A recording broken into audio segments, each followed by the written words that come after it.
Guys, magluto ako ng bihon. Sa kakalinis ko, may nakita akong bihon ko guys, galing Pilipinas ito. Ito tangon bihon, kaya napabili ako nito. Ito yung magiging snacks namin. At bumili ako ng bundles, 100 rupees. Iwa-iwain ko yung maliliit. Kain tayo ng bihon. Ayan, napabili din ako ng Chinese pechay dahil dumaan yung kaka-harvest lang. Kaya bumili ako ng 35 rupees ito. So, okay lang yan. So, yung siguro, kuha ako dito kahit konti, ilagyan ko yung aking bihon, guys, ano? So, maghiwa-hiwa muna ako, ha? At balikan ko kayo mamaya-maya. Guys, ito na yung bihon. Kain kami ni Dipak. Ito ang aming snacks. Yan, luto ako, guys, para si Yuhan. Mamaya, may snacks siya pag dumating siya. Although, dinner time na yon at i-marinate ko na yung ano niya, yung meatballs niya. Okay pa magluto. Ano? Compare sa ano tayo, bibili-bili. Buti may bihon ako nakita. Meron naman dito yung made in Thailand. Masarap din. Okay ba? Gusto hindi pa. Ilagyan ko konting Chinese pechay.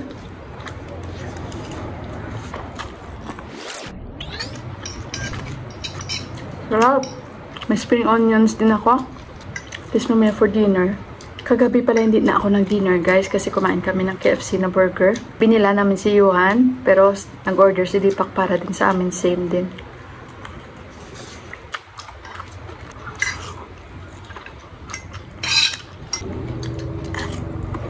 After nito guys, mag-marinate ako ng meatballs ni Yuhan. Tinanong ko kasi siya kaninang umaga. Ako lang naman yung nagplano.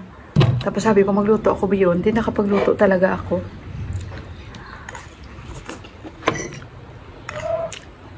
Sibuwa guys, bigyan natin sibuwa ng bihon.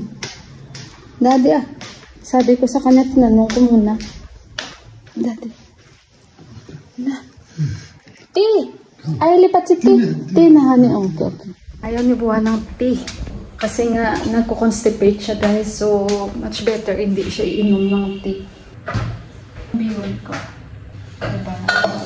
Tapos nakapagbihon ako. Hugasan ko lang yung kitina namin. And mag-grinate ako ng para kayuhan na meatballs. Hindi ko pa natapos. Mamaya konti. Inom ako ng tea. Sandali tapusin ko muna dito. So guys, good morning. Tingnan niyo yung kamote namin. Malago siya pero nasisira siya guys. Tingnan niyo. Sinusunod to ni Buwa. Kuha ako dito kasi ilagay ko sa munggo. Diyos ko. Galing ko pa naman mag-harvest. Teka lang, ilagay ko muna dito. Kuha tayo dito. Sandali guys. Kain na kami guys. Yun ang dalawa Ang ulam ko munggo and then toyo guys. Nasapsap. So, kain tayo guys ha. Kain. Si Yuhan gusto niya ang yung toyo. Ever since kaso lang, hindi ko siya binibigyan ng marami. Kasi, syempre natatakot. Ako hindi ko alam kung baka ma-allergy siya o ano. Pero wala naman si Yuhan mga allergy. Kain guys.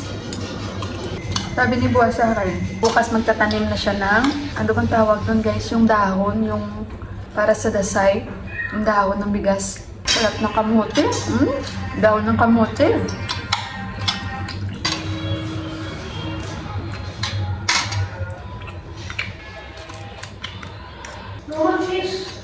Lagyan niya si Yuhan tuyo. Gusto niya yung tuyo. Hiro! Naliwan na lang. Okay? Don't too much Next time I cook for you more. Kasi binababad ko ito guys eh. Tsaka ang niluto ko, 7 piraso. Kasi sabi ko, ako lang naman kakain. Nakita niya. Nung before din, nagluto ako, kain din siya. Ibang tuyo yun. Kakatuwa si Yuhan eh. Lahat ng Pinoy foods kain si Yuhan guys. Tuyo man yan, sardinas man yan. Brown out na naman. Nilagyan ko yung munggo ko balatong, dahon ng kamote, kalabasa.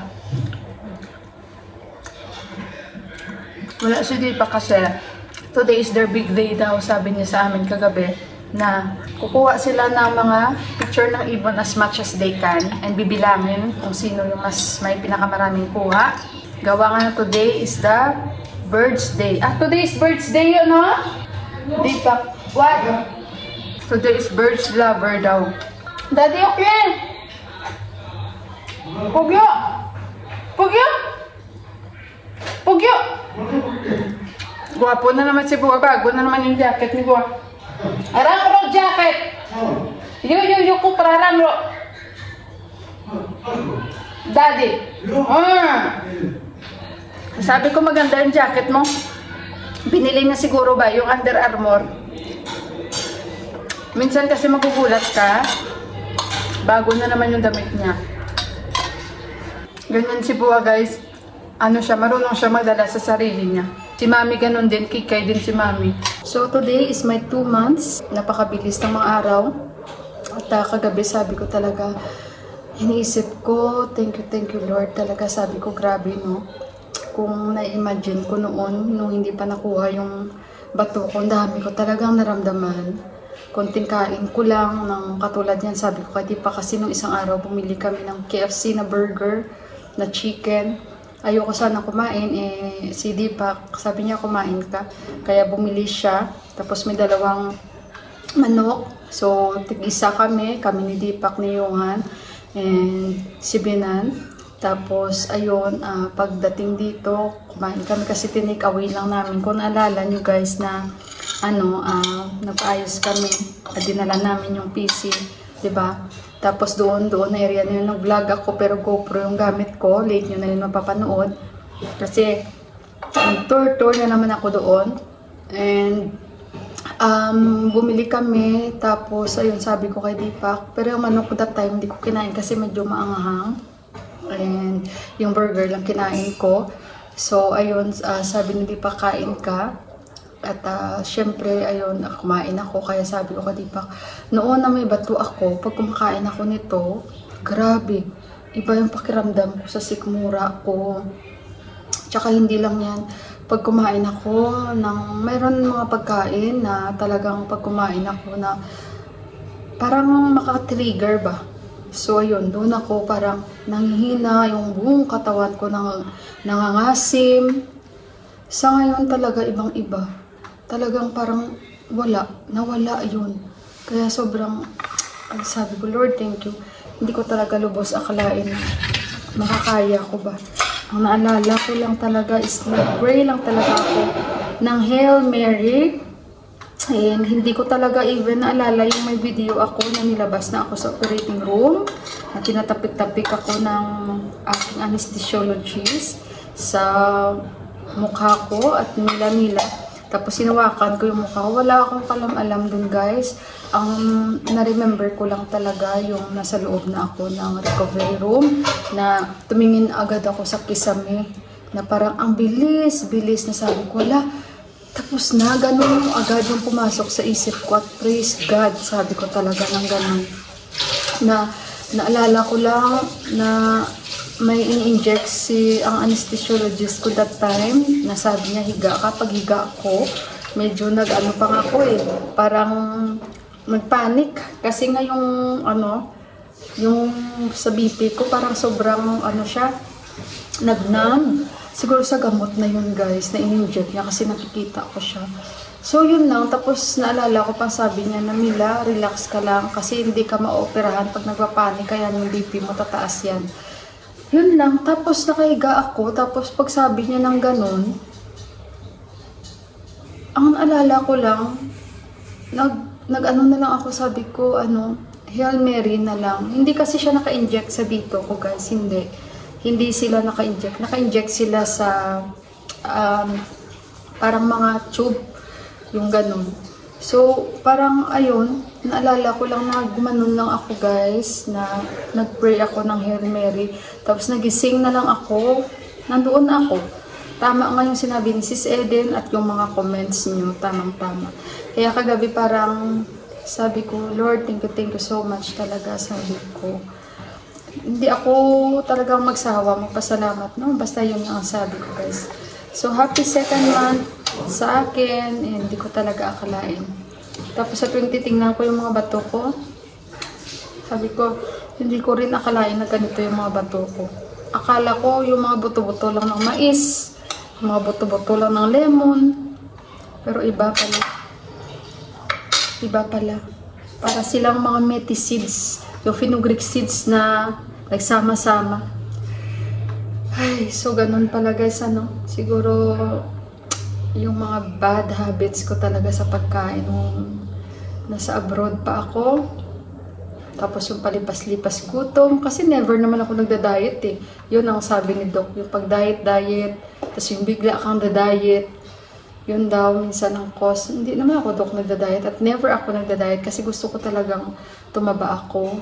Wala yan sa vocabulary ko, ang mag-diet-diet. Siguro ganitong diet, konti lang ang kanin. Pero feeling ko nga napadami na naman ako ng kain. Yan, konti. Tapos yan. Pero kung diet-diet, guys, na hindi ka kakain ng ganito, dapat hanggang ganito ka lang kain. No! Hindi, wala yan sa aking vocabulary, guys. Siguro kung talagang hindi ako pumapayat at sobrang taba-taba ako, siguro magaganon-ganon ako. Pero kung ano, ganito na ako, tapos magda-diet pa ako, anong lakas ko, guys. Diba?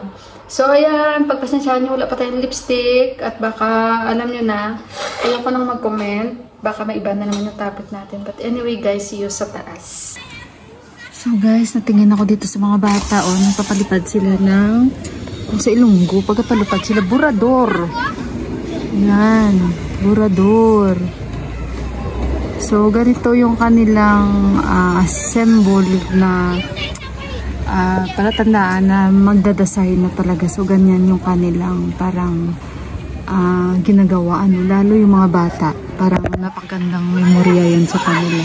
So, kaya sila ni Deepak, pag may mga ganyan nakikita, parang naalala niya yung childhood niya na memories. Nagpapalipad sila ng paano, nakalimutan ko sa Tagalog yun guys, sa Ilonggo, burador yan sa amin mahina na talaga ako guys sa Tagalog, pagpasensyahan nyo. Ano ba yan sa Tagalog? Hay, teka lang guys, isipin ko muna sa Tagalog, burador. Ay, ano ba yan guys, tulungan nyo ako, please i-comment nyo. Nagpapalipad sila ng, basta, comment nyo na lang guys. Basta burador yan sa amin. Ayan. So, hapon na dito, and naglinis ako. Ayan, medyo madilim, pero naglinis ako dito. And, ayun, si Deepak wala pa, pero nandyan yun kasi may trabaho siya alas 6. At si Iwan na sa baba. Sabi niya sa akin kanina, Mama, alam mo ba, parang katulad kasi sister nila. Sabi ko, bakit? Sabi mo sa akin, anak, chubby siya, paano mo naman nasasabi na pareho kami? Tingnan mo naman, ang payat-payat ko. Sabi niya, no. Sabi niya, like always happy. Ay, tapos hindi nagagalit. Ay, sabi ko, sure ka, hindi ako nagagalit. Sabi niya, no. Sabi niya, natawa siya. Sabi niya, hindi, kasi ikaw, sabi niya, you are always happy. Sabi niya, sabi ko, kahit galit, kahit nagagalit ako sa'yo, kahit nagagalit ako kay Papa. Sabi niya, Mama, pero iba naman ang ibig ko sabihin. Sabi niya, you're always happy even you are angry. Sabi niya ganon. Like her also, she's always making joke like you and always smiling and happy. So that is why I told her, you're like my mom, always happy and smiling. O diba guys, parang na-appreciate ko yung anak ko kasi nakikita niya yon. Tapos natawa pa ako kasi nga, sabi niya sa akin, yung always happy daw. Sabi ko, nagagalit naman ako sa inyo ng papa mo. Sabi niya, pero kahit nagagalit ako, yun nga, masaya pa din daw ako. And kahapon, yung vlog ko, medyo late na rin yun. Ayun guys, i-end ko na yung vlog ko for today. Maraming salamat po muli. Kita-kits tayo ulit sa aking susunod na mga vlogs. And I love you all. And ingat kayong lahat. And good night. Bye guys!